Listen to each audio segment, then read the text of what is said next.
Para você passar na prova do Enem, você precisa estabelecer algumas estratégias, tá? E uma dessas estratégias é resolver questões de provas anteriores.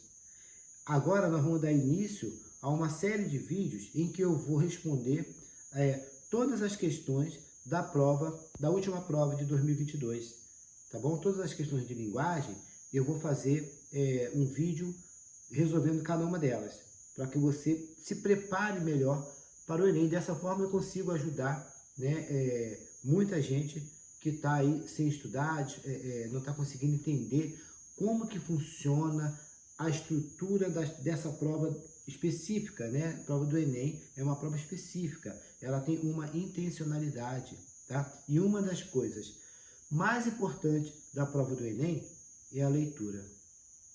Quem não tem o hábito de ler, comecem a ler as questões das provas do Enem, que aí sim você vai começar a se preparar de verdade, tá? Então, a gente vai começar com a questão número 6 da prova azul de 2022, tá bom? Vamos a ela. Eu vou ler. Ó, urgência emocional. Se tudo é para ontem, se a vida engata uma primeira e sai disparada, se não há mais tempo para paradas estratégicas, caímos fatalmente no vício de querer que os amores sejam igualmente resolvidos num átimo de segundo. Temos pressa para ouvir eu te amo. Não vemos a hora de que fiquem estabelecidas as regras de convívio. Somos namorado, ficante, casados, amantes? Urgência emocional, uma cilada. Associamos diversas palavras ao amor. Paixão, romance, sexo, adrenalina, palpitação. Esquecemos, no entanto, da palavra que viabiliza esse sentimento: paciência. Amor sem paciência não vinga. Amor não pode ser mastigado e engolido com emergência, com fome desesperada. É uma refeição que pode durar uma vida. Olha só, vamos à pergunta. Nesse texto de opinião, as marcas linguísticas revelam uma situação distensa e de pouca formalidade, o que se evidencia pelo... E aí tem as opções aqui. O que chama atenção aqui? Primeiro, aqui na pergunta ele fala um texto de opinião. O que é pessoal, o que é impessoal, o que é formal, o que é informal?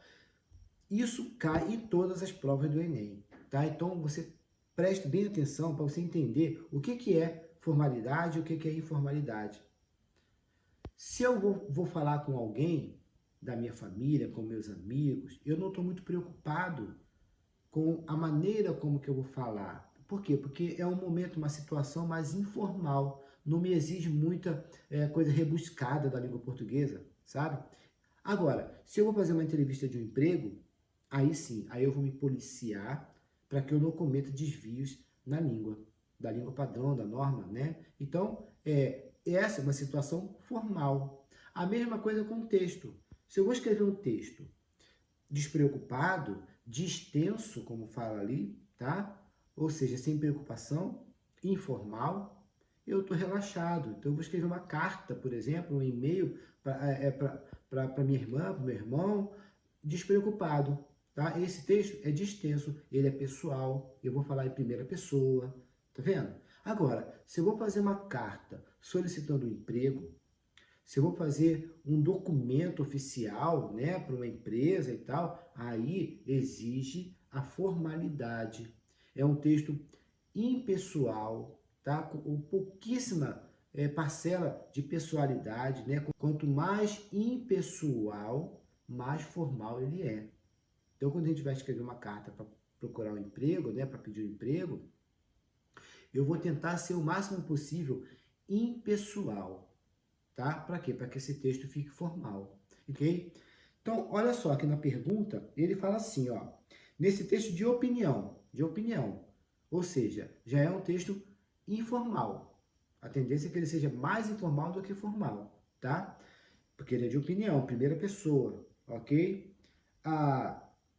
As marcas linguísticas revelam uma situação distensa. Distensa é exatamente essa despreocupação, da informalidade. E de pouca formalidade. Ó, pouca formalidade quer dizer que é informal, tá? Ou seja, todas as características aqui é de texto informal, despreocupado. Onde que se evidencia? Se evidencia. Se evidenciar é o que tem mais. Tome cuidado com a prova do Enem, por quê? Tem 3 ou 2 opções que são muito parecidas.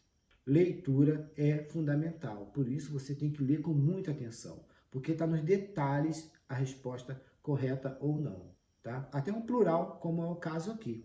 Olha, então vamos lá. As opções são, letra A, impessoalização ao longo do texto. Olha só, já tem aqui, ó, impessoalização ao longo do texto, tá? Eu sei que o texto, ele é primeira pessoa, tá vendo? Ou seja, não tem nada aqui, impessoal aqui, então eu vou eliminar essa, tá? Esse texto aqui, ele é informal, ok? Ele é pessoal, então eu vou eliminar essa. Construção de uma atmosfera de urgência, em palavras como pressa. Eu entendo o seguinte, não vejo isso como um problema, tá? Eu não vou marcar essa, porque eu posso ter um sentimento de urgência, tanto no texto formal quanto no texto informal. Eu não vejo o menor problema nisso, né? Se tiver uma catástrofe e eu tiver que fazer um texto formal para uma empresa, alguma coisa assim, uma catástrofe para acontecer, sabe? Olha só o sentido de urgência. Eu posso usar pressa e tal, tá bom? No texto informal como esse daqui também. Então, eu não vejo essa como motivo de impessoalidade, tá? Não vou marcar essa também. Depois eu tenho repetição de uma determinada estrutura sintática, como em se tudo é para ontem. Olha só, vamos ler novamente, porque quando ele fala repetição da estrutura, isso quer dizer que ele vai usar se tudo é para ontem, se isso assim, assim, assim, se isso assim, assim, sempre repetindo a mesma estrutura. É isso que ele quer dizer aqui. Vamos ler. Ó, se tudo é para ontem, se a vida engata primeira e sai em disparada, se não há mais tempo para paradas estratégicas, caímos fatalmente no vício, tal, tal, tal, tal, tal. Ele repete aqui essa estrutura, tá? Se. Não vejo também nenhum problema em repetir a estrutura. Não é ela que vai definir a informalidade do texto, ou a formalidade do texto. Tá vendo? Mas tem uma coisa aqui que me chama mais atenção com relação a essa informalidade. São as palavras. A frase que ele usa, que é, ó, se a vida engata uma primeira e sai disparada, essa expressão, ela é uma expressão muito mais informal, corriqueira, né? Porque a gente escuta isso numa conversa da pracinha, ou numa conversa, sei lá, da onde, numa festa, tá? Qualquer coisa. É muito mais fácil a gente ouvir esse tipo de construção. A gente engata uma segunda e vai à luta. Tá vendo? Mas vamos seguir adiante, tá? Não vou marcar essa, porque essa não caracteriza a informalidade. É isso que eu quero dizer. D. ênfase no emprego da hipérbole, como em uma refeição que pode durar uma vida. Gente, quando eu falo que uma refeição pode durar uma vida, eu estou exagerando. Então é uma hipérbole, porque hipérbole é exatamente isso. Hipérbole é exagero, tá? Chorou rios de lágrimas, né? Ninguém chora rios de lágrimas, tá? Eu estou exagerando, então eu estou usando uma figura de linguagem chamada hipérbole. Os textos informais, esses textos pessoais, é muito comum a gente fazer, a câmera até tremeu, é muito comum a gente fazer o uso de figuras de linguagem, tá? No Enem, cai figura de linguagem corriqueiramente, sim, todos os anos acaba caindo figura de linguagem, então estudem isso, ok? Mas a figura de linguagem, ela é característica de um texto mais informal, mais pessoal, e a hipérbole está aqui. Então, ela pode ser uma opção? Pode ser uma opção, tá joia? Vamos ver a outra. Emprego de metáforas, outra figura de linguagem, como em a vida engata uma primeira e sai em disparada.